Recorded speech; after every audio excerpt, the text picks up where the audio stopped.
नमस्कार दोस्तों। आइए सुनते हैं मुंशी प्रेमचंद्र के द्वारा लिखी कहानी सवा सेर गेहूं। किसी गांव में शंकर नाम का एक कुर्मी किसान रहता था। सीधा साधा गरीब आदमी था। अपने काम से काम, न किसी से लेन में न किसी से देन में। छक्का पंजा ना जानता था। छल प्रपंच की उसे छूत भी न लगी थी। ठगे जाने की चिंता ना थी। ठग विद्या ना जानता था। भोजन मिला खा लिया, ना मिला चबेने पर काट दी। चबेना भी ना मिला तो पानी पी लिया और राम का नाम लेकर सो रहा। किंतु जब कोई अतिथि द्वार पर आ जाता था तो उसे इस निवृत्त मार्ग का त्याग करना पड़ता था। विशेषकर सब साधु महात्मा पदार्पण करते थे तो उसे अनिवार्यतया संसारिकता की शरण लेनी पड़ती थी। खुद भूखा सो सकता था, पर साधु को कैसा भूखा सुलाता। भगवान के भक्त जो ठहरे। एक दिन संध्या समय एक महात्मा ने आकर उसके द्वार पर डेरा जमाया। तेजस्वी मूर्ति थी, पीतांबर गले में, जटा सर पर, पीतल का कमंडल हाथ में, खड़ाऊ पैर में, ऐनक उनके आंखों पर थी।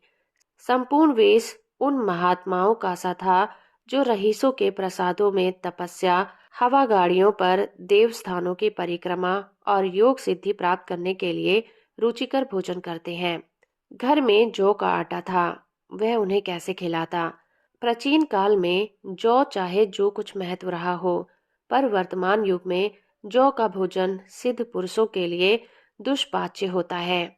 बड़ी चिंता हुई, महात्मा जी को क्या खिलाऊं। आखिर निश्चय किया कि कहीं से गेहूं का आटा उधार लाऊंगा, पर गांव भर में गेहूं का आटा ना मिला। गांव में सब मनुष्य ही मनुष्य थे, देवता एक भी न था। अतएव देवताओं का खाद्य पदार्थ कैसे मिलता। सौभाग्य से गांव में विप्र महाराज के यहाँ से थोड़ा सा मिल गया। उनसे सवा सेर गेहूं उधार लिया और स्त्री से कहा कि इसे पीस दे। महात्मा ने भोजन किया, लंबी तान कर सो गए। प्रातःकाल आशीर्वाद देकर अपनी राह पकड़ ली। विप्र महाराज साल में 2 बार खलिहान लिया करते थे। शंकर ने दिल में कहा, सवा सेर गेहूं इन्हें क्या लौटाऊं, पंसेरी के बदले कुछ ज्यादा खलिहान दे दूंगा। यह भी समझ जाएंगे, मैं भी समझ जाऊंगा। चैत में जब विप्र जी पहुंचे तो उन्हें 1.5 पंसेरी के लगभग गेहूं दे दिया और अपने को ऋण समझकर उसकी कोई चर्चा ना की। विप्र जी ने फिर भी न मांगा। सरल शंकर को क्या मालूम था कि ये सवा सेर गेहूं चुकाने के लिए उसे दूसरा जन्म लेना पड़ेगा। 7 साल गुजर गए। विप्र जी विप्र से महाजन हुए। शंकर किसान से मजूर हो गया। उसका छोटा भाई मंगल उससे अलग हो गया था। एक साथ रहकर दोनों किसान थे, अलग होकर मजूर हो गए थे। शंकर ने चाहा कि द्वेष की आग भड़कने ना पाए, किंतु परिस्थिति में उसे विवश कर दिया था। जिस दिन अलग अलग चूहे जले वो फूट फूट कर रोया। आज से भाई भाई शत्रु हो जाएंगे। एक रोएगा दूसरा हंसेगा। एक के घर में मातम होगा तो दूसरे के घर में गुलगुले पकेंगे। प्रेम का बंधन, खून का बंधन, दूध का बंधन आज टूटा जाता है। उसने भगीरथ परिश्रम से कुल मर्यादा का वृक्ष लगाया था। उसे अपने रक्त से सींचा था। उसको जड़ से उखड़ता देखकर उसके हृदय के टुकड़े हुए जाते थे। 7 दिनों तक उसने दाने की सूरत न देखी थी। दिन भर जेठ की धूप में काम करता और रात को मुंह लपेटकर सो जाता। इस भीषण वेदना और दुस्साह कष्ट ने रक्त को जला दिया, मांस और मज्जा को घुला दिया। बीमार पड़ा तो महीनों खाट से ना उठा। अब गुजर बसर कैसे हो। 5 बीघे के आधे रह गए। एक बैल रह गया। खेती क्या खाक होती। अंत को यहाँ तक नौबत पहुंची कि खेती केवल मर्यादा रक्षा का साधन मात्र रह गई। जीविका का भार मजूरी पर आ पड़ा। 7 साल बीत गए। एक दिन शंकर मजूरी करके लौटा तो राह में विप्र जी ने टोक कर कहा, शंकर, कल आकर अपने बीज बेग का हिसाब कर ले। तेरे यहाँ 5.5 मन गेहूं कब के बाकी पड़े हैं और तू देने का नाम नहीं लेता। हजम करने का मन है क्या। शंकर ने चकित होकर कहा, मैंने तुमसे कब गेहूं लिए थे जो 5.5 मन हो गए। तुम भूलते हो, मेरे यहाँ किसी का छटांग भरना अनाज है, न एक पैसा उधार है। विप्र जी बोले, इसी नियत का तो यह फल भोग रहे हो कि खाने को नहीं जुड़ता। ये कहकर विप्र ने उस सवा सेर गेहूं का जिक्र किया जो आज से 7 साल पहले शंकर को दिए थे। शंकर सुनकर अवाक रह गया। ईश्वर, मैंने तुम्हें कितनी बार खलिहान दी, इन्होंने मेरा कौन सा काम किया। जब पोथी पत्र देखने, साइज सगुन विचारने द्वार पर आते थे, कुछ न कुछ दक्षिणा ले ही जाते थे। इतना स्वार्थ! सवा सेर अनाज को अंडे की भांति सेकर आज ये पिशाच खड़ा कर दिया, जो मुझे निगल जाएगा। इतने दिनों में एक बार भी कह देते तो मैं गेहूं तौल कर दे देता। क्या इसी नियत से चुप साथ बैठे हुए थे? बोला, महाराज, नाम लेकर तो मैंने उतना अनाज नहीं दिया, पर कई बार खलिहानों में सेर सेर दो दो सेर दिया है। अब आप आज 5.5 मन मांगते हैं तो मैं कहाँ से दूंगा? विप्र जी बोले, लेखा जो जो, बख्शीश 100 100। तुमने जो कुछ दिया होगा उसका कोई हिसाब नहीं। चाहे एक ही जगह 4 पसेरी दे दो। तुम्हारे नाम बही में 5.5 मन लिखा हुआ है, जिससे चाहे हिसाब लगवा लो। दे दो तो तुम्हारा नाम चेक दूं, नहीं तो और भी बढ़ता रहेगा। शंकर, पांडे, क्यों एक गरीब को सताते हो? मेरे खाने का ठिकाना नहीं है। इतना गेहूं किसके घर से लाऊंगा? विप्र जी, जिसके घर से चाहे लाओ, मैं छटाक भर भी ना छोड़ूंगा। यहाँ न दोगे, भगवान के घर में दोगे। शंकर कांप उठा। हम पढ़े लिखे आदमी होते तो कह देते, अच्छी बात है, ईश्वर के घर ही दे देंगे। वहां की तौल यहाँ से कुछ बड़ी तो ना होगी। कम से कम इसका कोई प्रमाण हमारे पास नहीं, फिर उसकी क्या चिंता? किंतु शंकर इतना तार्किक, इतना व्यवहार चतुर ना था। वह भी ब्राह्मण का।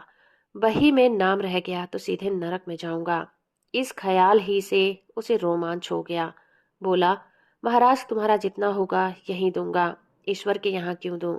इस जन्म में तो ठोकर खा ही रहा हूँ, उस जन्म के लिए क्यों कांटे बोऊं? मगर यह तो कोई न्याय नहीं है। तुमने राई का पर्वत बना दिया। ब्राह्मण होके तुम्हें ऐसा नहीं करना चाहिए था। उसी घड़ी तगादा करके ले लिया होता तो आज मेरे सिर पर इतना बड़ा बोझ क्यों पड़ता? मैं तो दे दूंगा, लेकिन तुम्हें भगवान के यहाँ जवाब देना पड़ेगा। विप, विप्र जी, वहां का डर तुम्हें होगा, मुझे क्यों होने लगा? वहां तो सब अपने ही भाई बंधु हैं। ऋषि मुनि सब तो ब्राह्मण ही हैं। देवता ब्राह्मण है। जो कुछ बने बिगड़ेगी संभाल लेंगे। तो कब देते हो? मैं यह न मानूंगा। 7 साल हो गए, अब एक दिन का भी मुलाहिजा न करूंगा। गेहूं नहीं दे सकते तो दस्तावेज लिख दो। शंकर, मुझे तो देना है, चाहे गेहूं लो चाहे दस्तावेज लिखाओ। किस हिसाब से दाम रखोगे? विप्र जी, बाजार भाव 5 सेर का है, तुम्हें 5.25 सेर का काट दूंगा। शंकर, जब दे ही रहा हूं तो बाजार भाव काटूंगा। पाव भर छुड़ाकर क्यों दोषी बनूं? हिसाब लगाया तो गेहूं के दाम 60 रुपए हुए। 60 रुपए का दस्तावेज लिखा दिया गया। 3 सैकड़े सूद। साल भर में ना देने पर सूद की दर 2.5 रुपए सैकड़े। 8 आने का स्टैंप। 4 आने दस्तावेज की तहरीर शंकर को ऊपर से देनी पड़ी। गांव भर में विप्र की निंदा हुई, लेकिन मुंह पर नहीं। महाजन से सभी का काम पड़ता है, उसके मुंह कौन आए? शंकर ने साल भर तक कठिन तपस्या की। मियाद के पहले रुपए अदा करने का उसने व्रत सा ले लिया। दोपहर को पहले भी चूल्हा न जलता था, चबैने पर बसर होती थी। अब वो भी बंद हुआ। केवल लड़के के लिए रात को रोटियां रख दी जाती। पैसे रोज का तंबाकू पी जाता था। यही एक व्यसन था, जिसका वह कभी न त्याग कर सका। अब वो व्यसन भी इस कठिन व्रत की भेंट हो गया। उसने चिलम पटक दी, हुक्का तोड़ दिया और तंबाकू की हांडी चूर चूर कर डाली। कपड़े पहले भी त्याग की चरम सीमा तक पहुंच चुके थे। अब वह प्रकृति की न्यूनतम रेखाओं के आबद्ध में हो गया था। शिशिर की अस्थि भेदक शीत को उसने आग ताप कर काट दिया था। इस संकल्प का फल आशा से बढ़कर निकला। साल के अंत में उसके पास 60 रुपए जमा हो गए। उसने समझा, पंडित जी को इतने रुपए दे दूंगा और कहूंगा, महाराज, बाकी रुपए भी जल्द ही आपके सामने हाजिर करूंगा। 15 रुपए की तो और बात है। क्या पंडित जी इतना भी न मानेंगे? उसने रुपए लिए और ले जाकर पंडित जी के चरण कमलों पर अर्पण कर दिए। पंडित ने विस्मित होकर पूछा, किसी से उधार लिए क्या? शंकर, नहीं महाराज, आपके आशीष से आपकी मजूरी अच्छी मिली है। विप्र, लेकिन ये तो 60 ही रुपए हैं। शंकर, हाँ महाराज, इतने अभी ले लीजिए, बाकी मैं 2-3 महीने में दे दूंगा। मुझे उद्ऋण कर दीजिए। विप्र, उद्ऋण तो तभी होगे जबकि मेरी कौड़ी कौड़ी चुका दोगे। जाकर मेरे 15 रुपए और लाओ। शंकर, महाराज, इतनी दया करो, अब सांझ की रोटियों का भी ठिकाना नहीं है। गांव में हूं तो कभी न कभी दे ही दूंगा। विप्र, मैं यह रोग नहीं पालता। न बहुत बातें करना जानता हूँ। अगर मेरे रुपए ना मिलेंगे तो आज से 3 रुपए सैकड़े का ब्याज लगेगा। अपने रुपए चाहे अपने घर में रखो, चाहे मेरे यहाँ छोड़ जाओ। शंकर, अच्छा जितना लाया हूँ उतना रख लीजिए। मैं जाता हूँ, कहीं से 15 रुपए और लाने की फिक्र करता हूँ। शंकर ने सारा गांव छान मारा, मगर किसी ने रुपए ना दिए। इसीलिए नहीं कि उसका विश्वास न था या किसी के पास रुपए नहीं थे, बल्कि इसीलिए कि पंडित जी के शिकार को छेड़ने की किसी की हिम्मत न थी। क्रिया के पश्चात प्रतिक्रिया नैसर्गिक नियम है। शंकर साल भर तक तपस्या करने पर भी जब ऋण से मुक्त होने में सफल न हो सका, तो उसने संयम निराशा के रूप में परिणीत हो गई। उसने समझ लिया कि अब इतना कष्ट सहने पर भी साल भर में 60 रुपए से अधिक न जमा कर सका, तो अब और कौन सा उपाय है जिसके द्वारा उसके दूने रुपए हो जाएंगे। जब सर पर ऋण का बोझ ही लादना है, तो क्या मन भर का और क्या सवा मन का। उसका उत्साह क्षीण हो गया, मेहनत से घृणा हो गई। आशा उत्साह की जननी है। आशा में तेज है, बल है और जीवन है। आशा ही संसार की संचालक शक्ति है। शंकर आशाहीन होकर उदास हो गया। वो जरूरतें जिनको उसने साल भर तक टाल रखा था, अब द्वार पर खड़ी होने वाली भिखारिनी न थी, बल्कि छाती पर सवार होने वाली पिशाचिनी थी, जो अपनी भेंट लिए बिना जान नहीं छोड़ती। कपड़ों में चकत्तियों के लगने की भी एक सीमा होती है। अब शंकर को चिट्ठा मिलता तो वह रुपए जमा न करता। कभी कपड़े लाता, कभी खाने की कोई वस्तु। जहां पहले तंबाकू ही पिया करता था, अब वो गांजा और चरस का चस्का भी लगा बैठा। उसे अब रुपए अदा करने की कोई चिंता नहीं थी, मानो उसके ऊपर किसी का एक पैसा भी नहीं था। पहले जूड़ी चढ़ी होती थी, पर वह काम करने अवश्य जाता था। अब काम पर न जाने के लिए बहाना खोजा करता था। इस भांति 3 साल और निकल गए। विप्रजी महाराज ने एक बार भी तकाजा न किया। वो चतुर शिकारी की भांति अचूक निशाना लगाना चाहते थे। पहले से शिकार को चौकन्ना उसकी नीति के विरुद्ध था। एक दिन पंडित जी ने शंकर को बुलाकर हिसाब दिया। 60 रुपए जो जमा थे, वो मिन्हा करने पर भी अब भी शंकर के जिम्मे 120 रुपए निकले।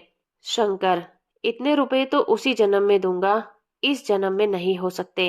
विप्र, मैं इसी जन्म में लूंगा, मूल न सही सूद तो देना ही पड़ेगा। शंकर, एक बैल है, वह ले लीजिए, और मेरे पास रखा क्या है। विप्र, मुझे बैल बधिया लेकर क्या करना है, मुझे देने के लिए तुम्हारे पास बहुत कुछ है। शंकर, और क्या है महाराज। विप्र, कुछ है, तुम तो हो। आखिर तुम ही कहीं मजूरी करने जाते ही हो, मुझे भी खेती के लिए मजूर रखना ही पड़ता है। सूद में तुम हमारे यहाँ काम किया करो, जब सुभीता हो मूल को दे देना। सच तो ये है कि अब तुम किसी दूसरी जगह काम करने नहीं जा सकते, जब तक मेरे रुपए नहीं चुका दो। तुम्हारे पास कोई जायदाद नहीं है। इतनी बड़ी गठरी में किस एतबार पर छोड़ दूं। कौन इसका जिम्मा लेगा कि तुम मुझे महीने महीने सूद देते जाओगे, और कहीं कमाकर जब तुम मुझे सूद भी नहीं दे सकते, तो मूल की कौन कहे। शंकर, महाराज, सूद में तो काम करूंगा और खाऊंगा क्या। विप्र, तुम्हारी घरवाली है, लड़के हैं, क्या वे हाथ पांव कटा के बैठेंगे। रहा मैं, तुम्हें आधा सेर जो रोज कलेवा के लिए दे दिया करूंगा। ओढ़ने को साल भर में एक कंबल पा जाओगे। एक मिर्जई की बनवा दिया करूंगा, और क्या चाहिए। यह सच है कि और लोग तुम्हें 6 आने देते हैं, लेकिन मुझे ऐसी गरज नहीं है। मैं तो तुम्हें रुपए भरने के लिए रखता हूँ। शंकर ने कुछ देर तक गहरी चिंता में पड़े रहने के बाद कहा, महाराज, यह तो जन्म भर की गुलामी हुई। विप्र, गुलामी समझो चाहे मजूरी समझो, मैं अपने रुपए भराए बिना तुमको कहीं ना छोड़ूंगा। तुम भागोगे तो तुम्हारा लड़का भरेगा। हाँ, जब कोई न रहेगा तब की बात दूसरी है। इस निर्णय की कहीं अपील ना थी। मजूर की जमानत कौन करता, कहीं शरण भी ना थी। भागकर जाता कहाँ। दूसरे दिन से उसने विप्र के यहाँ काम करना शुरू कर दिया। 1.25 सेर गेहूं की बदौलत उम्र भर के लिए गुलामी की बेड़ी पैरों में डालनी पड़ी। उस अभागे को अब अगर किसी विचार से संतोष होता था, तो यह था कि वह मेरे पूर्व जन्म का संस्कार है। स्त्री को वे काम करने पड़ते थे जो उसने कभी न किए थे। बच्चे दोनों को तरसते थे, लेकिन शंकर चुपचाप देखने के सिवा और कुछ न कर सकता था। वो गेहूं के दाने किसी देवता के शाप की भांति उसके सिर से न उतरे थे। शंकर ने विप्र जी के यहाँ 20 साल तक गुलामी करने के बाद इस दुस्साह संसार से प्रस्थान किया। 120 रुपए अभी तक उसके सर पर सवार थे। पंडित जी ने उस गरीब को ईश्वर के दरबार में कष्ट देना उचित न समझा। इतने अन्यायी, इतने निर्दयी न थे। उसने जवान बेटे की गर्दन पकड़ी। आज तक वो विप्र के यहाँ काम करता है। उसका उद्धार कब होगा, होगा भी या नहीं, ईश्वर ही जाने। तो दोस्तों, अभी आप सुन रहे थे मुंशी प्रेमचंद्र के द्वारा लिखी कहानी सवा शेर के हूँ। कहानी और मेरा प्रयास अगर आपको अच्छा लगा है तो आप इस वीडियो को लाइक, शेयर और चैनल को सब्सक्राइब करना बिल्कुल मत भूलिएगा।